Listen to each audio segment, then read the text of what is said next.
तोड़ना है हर पिंजरा कि मेरी उड़ान अभी बाकी है, तोड़ना है हर पिंजरा मेरी उड़ान अभी बाकी है, मंजिले जमीन भर नहीं आसमां अभी बाकी है, मंजिले जमीन भर नहीं आसमां अभी बाकी है। भावराव देवरस सरस्वती विद्या मंदिर नोएडा विद्यालय परिवार की ओर से मैं सरिता आप सभी का हार्दिक अभिनंदन करती हूँ। प्रत्येक माह विद्यालय के द्वारा ई पत्रिका का संपादन किया जाता है।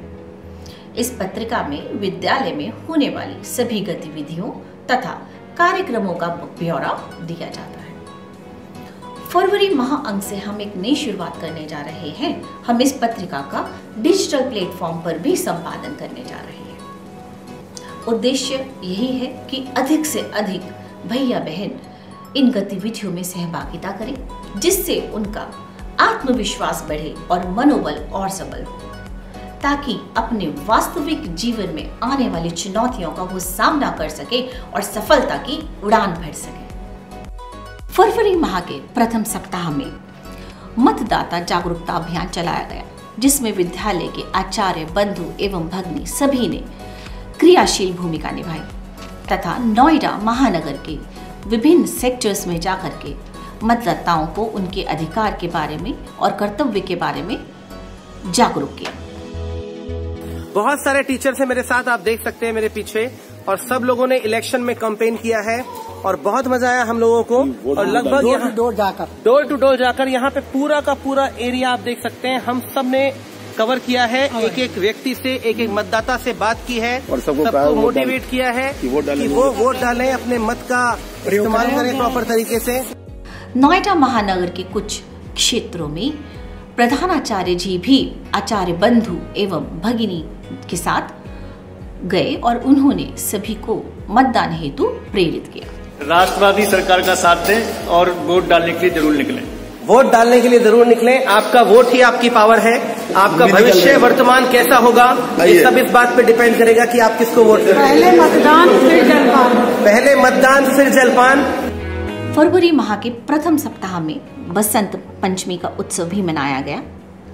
इस उत्सव को पारंपरिक विधि से हवन तथा मां सरस्वती की पूजा अर्चना के साथ मनाया गया। इस हवन में विद्यालय के व्यवस्थापक महोदय जी, श्रीमान रमन चावला जी, श्रीमती मणि मित्तल परिवार सहित उपस्थित रहे। राज्य विधानसभा चुनाव हेतु विद्यालय में एक मॉडल बूथ भी तैयार किया गया तथा प्रथम बार मतदान करने वाले मतदाताओं को स्वागत कार्ड भेंट स्वरूप दिया गया।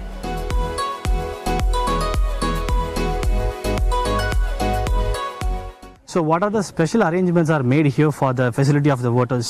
We are giving thank you cards, and here is selfie point, so people can motivate to their neighbors and known they can come and cast their vote.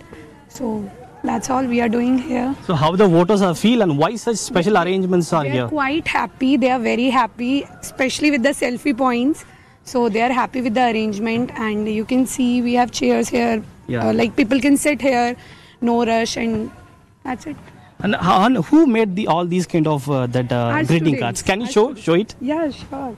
Okay. Our school students have made this card, so we are giving these cards, and people are very happy by receiving these cards after casting their vote. How the kids and the voters are feeling? Are they happy, and what the response? They are very happy, and they are saying that they will motivate others to come and cast their vote. So people are very happy with all these arrangements, and that's it.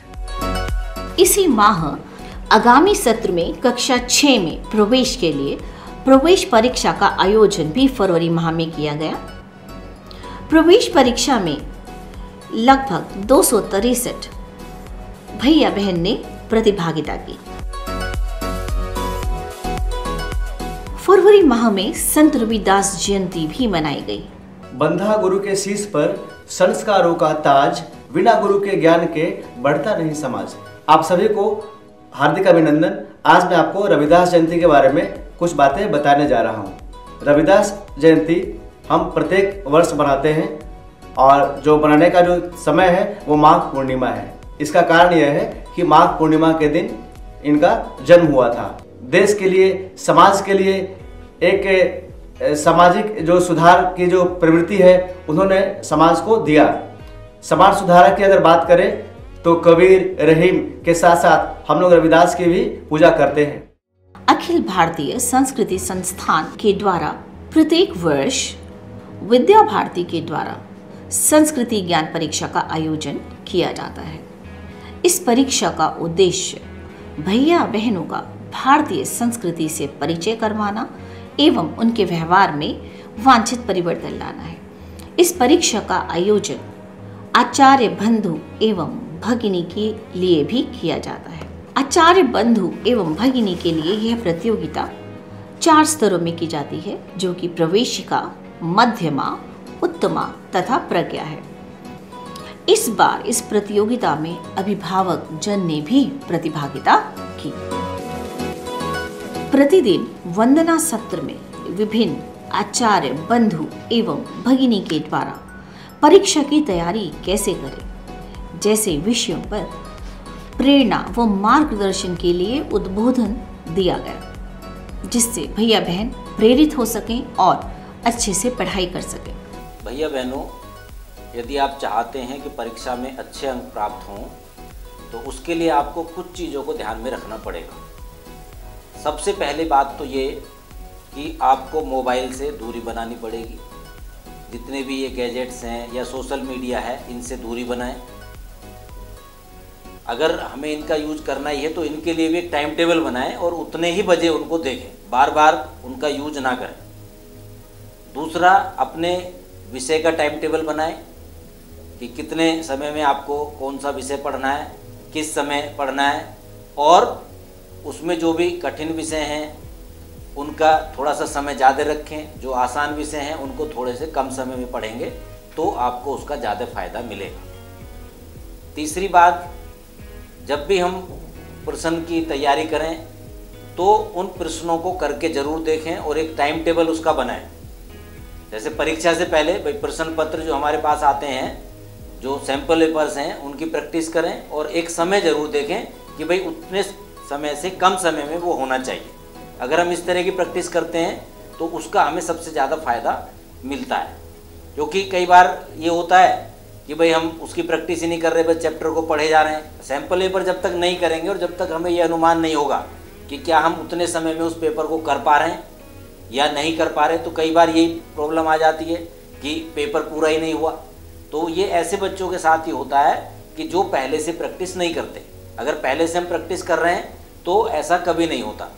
और प्रतिदिन कम से कम 6 से 8 घंटे हमें पढ़ाई करनी चाहिए। उससे ज़्यादा हम पढ़ सकते हैं तो ये अच्छी बात है, लेकिन ये मिनिमम टाइम है और हर सब्जेक्ट को प्रतिदिन पढ़ना चाहिए। अगर हम ऐसा करेंगे तो परीक्षा में निश्चित रूप से हमारे अच्छे नंबर आएंगे और हम बहुत अच्छे अंकों से पास होंगे और अपने विद्यालय का और अपने माता पिता का नाम रोशन करेंगे। दिनांक 28 फरवरी को विद्यालय में विज्ञान दिवस मनाया गया, जिसमें विभिन्न भैया बहनों ने अपना उद्बोधन दिया तथा आचार्यों के द्वारा इसके बारे में विस्तृत जानकारी भैया बहनों को दी गई।